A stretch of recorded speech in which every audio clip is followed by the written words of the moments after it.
right, so these are 3 reasons that Baker Mayfield should stay, according to Dog Pound Daily. So the first is the injury. The second, contract is affordable. And the third is he's earned it. I guess I get the rationale there.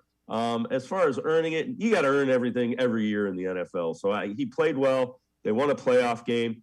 He didn't play well enough this year. Yeah, I'm on board with you with that. I mean, I don't think anybody in that offense outside of Nick Chubb and the interior offensive lineman played well this year. So I think that plays into it. I would almost reverse it because I still say the injury plays a huge role in it. But, we've talked about that, so I'll kind of talk about the contract. I mean, $18 million for a quarterback, that's nothing. We know the cap's going to skyrocket this year, get back to normal. Then, when the Amazon deal kicks in, that's going to go up even higher.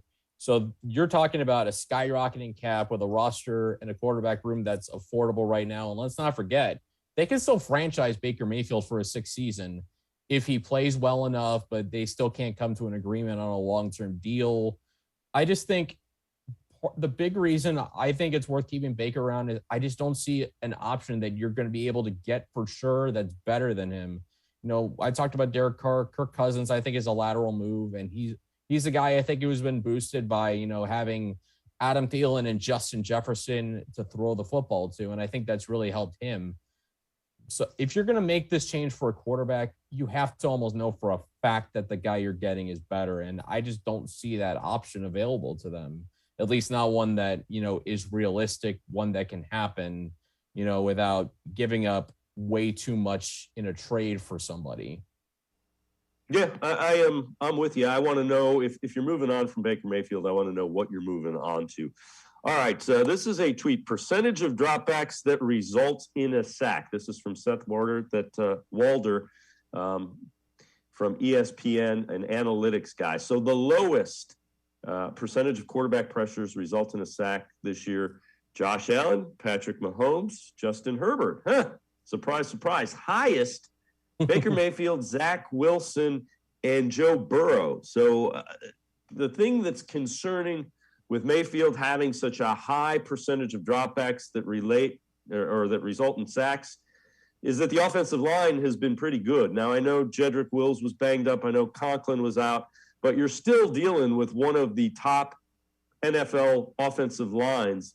And to give up that many sacks, something's not right with your quarterback. He's not seeing the field. He's not confident. He's not confident in what he's seeing. There's a number of things. Yeah, I'm with you. And I mean, 2021 Baker was a lot like 2019 Baker. Indecisive.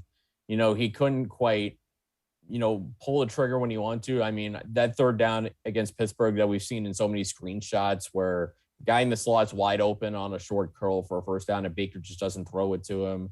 And I think, you're pretty much bang on about the confidence. And I think, just him being banged up, the negative performances he had, they took a toll on him. I think it's pretty obvious, all that stuff kind of swelled up. There really nothing had gone right for him the entire season.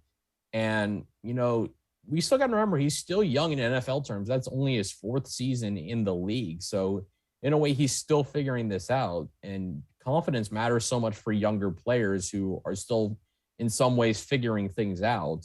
So I think he just needs to find that swagger again. He needs to get healthy, and he really needs to work on his game in the offseason. If he can do that and the Browns can help him out, by getting him receivers, by Jedrick Wilson, Jack Conklin getting healthy, getting some insurance at one of the tackle positions, they should be able to get 2020 Baker. I think that's a realistic expectation, is if those pieces around him are better, then you get 2020 Baker, the guy we saw, win a playoff game in Pittsburgh and play pretty well in Kansas City in that divisional game.